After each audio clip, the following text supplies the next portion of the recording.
Hey, what is up, everybody? This is Stevie Breach coming to you, sitting down to watch tonight's edition of Monday Night Raw, and it started off huge. Let me just say that the people of Minnesota, I'm very, very happy with you guys. You guys really sat down and you guys were really pumped up for an edition of Monday Night Raw.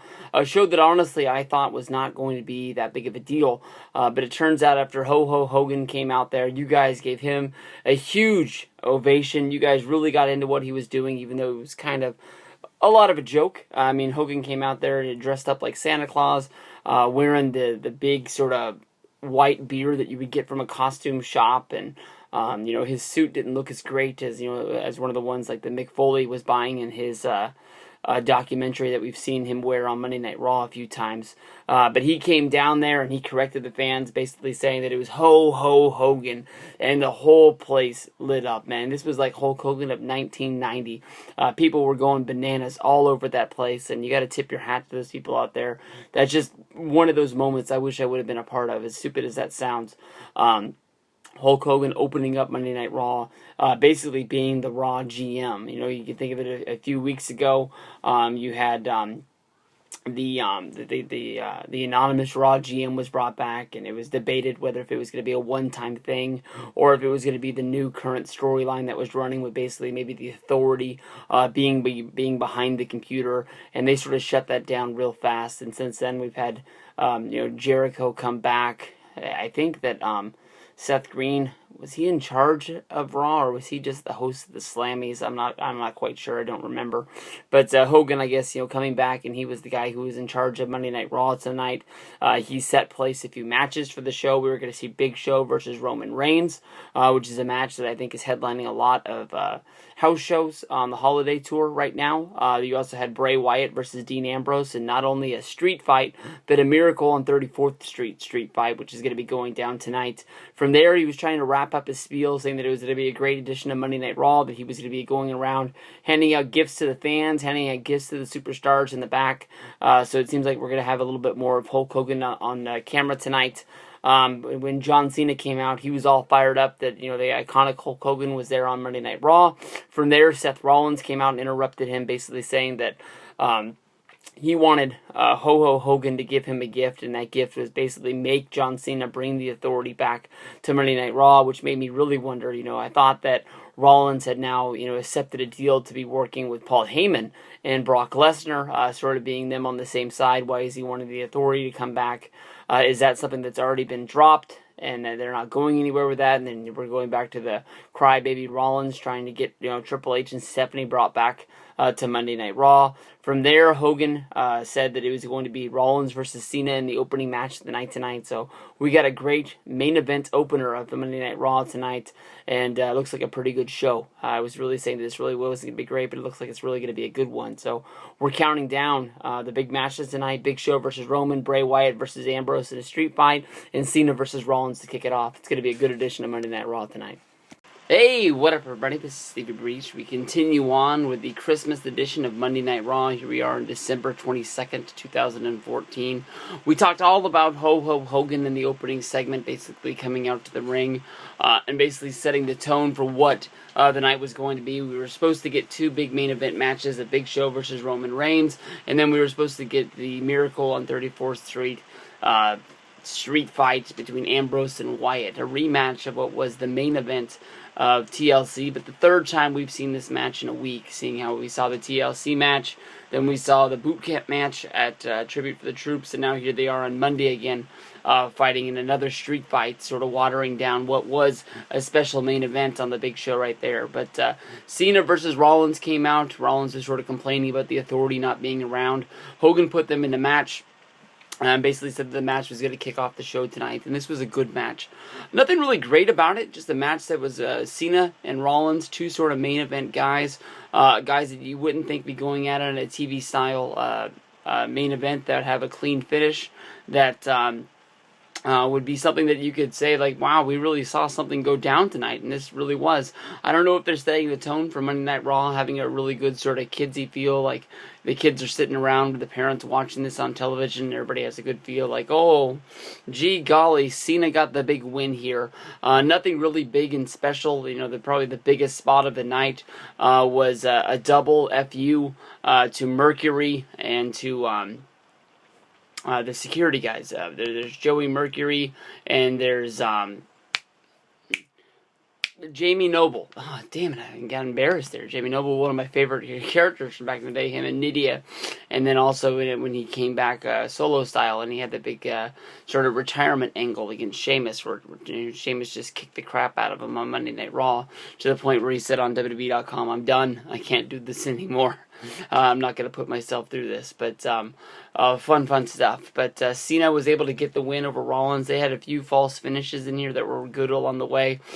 You saw Cena goading in Seth Rollins to give him the curb stomp, and Cena was able to turn Seth Rollins' jump into the curb stomp into the STFU, trying to get the submission. Rollins was able to crawl to the bottom rope. There was a time when Cena goaded the security guys into there, where basically they splashed each other, which led to him giving the FU. Cena looked like he was going to get the win via tap out against Rollins with the STFU again down there on the floor.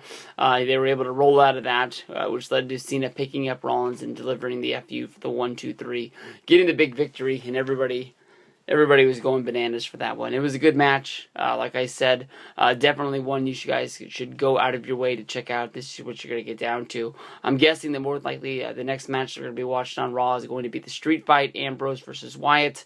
So we'll check that one out, and we'll check back with you in a minute.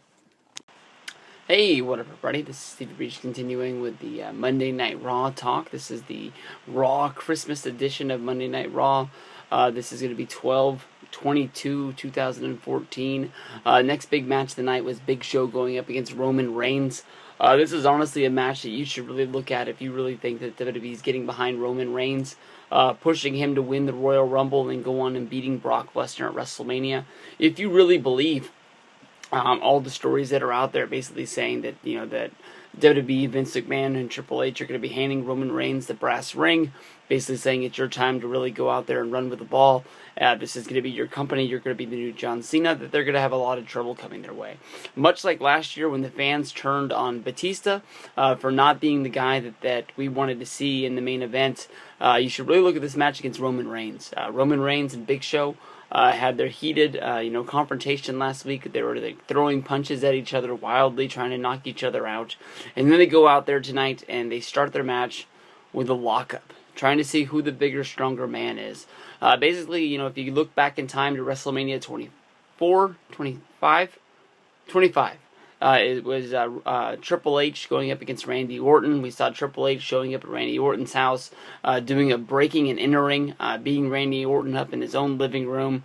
For Randy Orton, taking out Triple H's family and making it, instead of a wrestling affair, but a real a bloodthirsty feud where there are no rules, and I'm going to look and see who's going to be the guy that beats the other guy up. Those guys walked into WrestleMania, into the main event. They walked into that ring.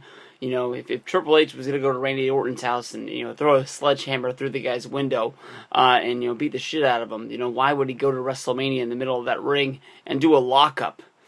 They locked up to start that match, and that's exactly what Roman Reigns and Big Show did. The fans turned on this show the fans turned on this match big time. Nobody was into really, seeing what was going on. Roman Reigns and Big Show really did get this match back on track, but there was a good portion of this match when people were not into what was going on, and they were turning on this show big time. Once Roman Reigns and Big Show took the fight to the outside, and Roman started hitting some of his, big, powerful impact moves on Big Show, the fans started to come around and started to get into it. Basically, when they were on the outside, Roman Reigns was able to hit Big Show with a leaping drop kick and then followed it up with the Superman punch. The Big Show, he fell over the announce table because of the Superman punch, and when he fell down behind the announce table, it was a lot like the Del Rio title change, where basically Big Show was underneath the announce table and he wasn't able to make it back into the ring before the referee had counted to 10. So Roman Reigns was he was given this match as a win via countout, which in real life doesn't really mean anything. These guys are continually battling it out there on the WWE house shows. More than likely, this is the match that we're going to see in Sacramento. Will be a big show going up against Roman Reigns. Probably is the main event of that night. Nothing really big on that card, but I'm looking forward to it, so we'll see what goes down from there. I was thinking that the Ambrose match going up against Bray Wyatt was going to be next. They did have a promo after this match, so maybe that match is going to be following it up after this one, but I guess I'm looking forward to it. Like I said earlier, it's the third time we've seen this match in a week, so it is what it is. We'll see what happens. Alright, what is up, everybody? Main event time of the Christmas edition of Monday Night Raw. I honestly think that the Tonight Show was honestly pretty fun. There was a lot of stuff in the middle of this show. Of course, the Divas came out for the Santa's Helpers match. The match going up against the Reindeer versus the Grinch was pretty fun to get through. But all in all, Hogan kicked off the night in a good way. Big Show versus Roman opened our eyes to seeing, basically what Roman Reigns was going to become. Cena versus Rollins had a very good pay-per-view style main event match that kicked off the show, but I think everybody was there for the Miracle on 34th Street Street Fight Brawl, whatever it was called. I think that my favorite one of these I've ever done was, off the top of my head, Randy Orton going up against Michael Otunga, with basically Randy Orton chasing Otunga up the ramp and throwing a present at him as he was on his way up there. One of the funniest gifs I've ever seen that was out there. But this was basically a pretty fun match. Bray Wyatt was able to get the win over Dean Ambrose because Dean Ambrose is an idiot. They just made him look like he was making too many countless mistakes during this match. Basically, Bray Wyatt was able to send Dean Ambrose face first into a kendo stick that was set up horizontally from the top turnbuckle in the ring.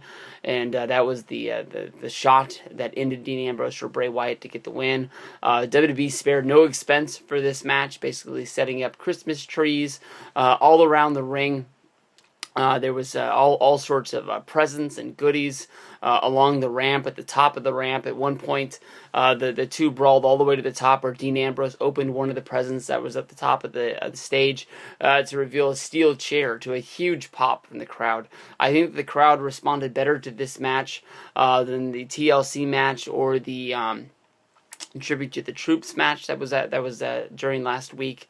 But, these guys went out there and they hit each other with everything they got. Bray Wyatt and Dean Ambrose spared no expense to giving us a great match on a show that basically I didn't think anybody was going to care about. Hats off to the people of Minnesota. If Ryback wins the Royal Rumble, it's because of the pop that basically they gave Ryback during the segment when he came down for the Piper's Pit with Rusev. I thought that was very, very well done, and Ryback is the guy that I think people really want to get behind. I don't really know where to fit it in, but that was an awesome podcast with him and Chris Jericho. Two guys that really were able to, get the bad vibes off of them and out there for everybody to hear the double side of the story. From the CM Punk interview with Colt Cabana, where basically he talked about Chris Jericho's comments that he made about CM Punk, saying that basically he was reaching out, but Punk wasn't, responding back to his fans. And then basically, CM Punk had the things to say about Ryback being a big, dumb, stupid idiot, making too many mistakes in the match. He took 20 years off of his life and everything like that. Ryback is an awesome story. Go out of your way to listen to that Jericho interview. Very, very well done. For some reason, I haven't listened to part 2 of the Ambrose one.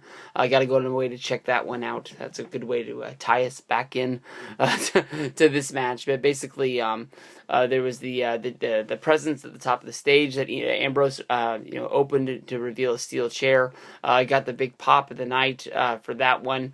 I think that people responded more to this match than they did at the TLC. The match went about 20 minutes. There was a lot of this, that, and the other. After the match was over, by saying Bray Wyatt got the win, Dean Ambrose was able to get the last laugh by setting Wyatt on a table, and Ambrose was able to do his jump off of the top rope, delivering the elbow drop onto Wyatt. So at least the fans got to leave happy. The Bray Wyatt, the monster, didn't get the big win, but this was a fun edition of Christmas Raw. I've been a fan of. I can think back to other holidays like the Halloween episode of Monday Night Raw that was a few weeks ago that the Muppets were on. That was a good one. But fun times tonight. Thank you, WWE. I had a good time sitting here. Bray Wyatt gets the win over Dean Ambrose in the Miracle on 34th Street Street Fight Brawl. Fun times, everybody. Peace out. See you guys down the road.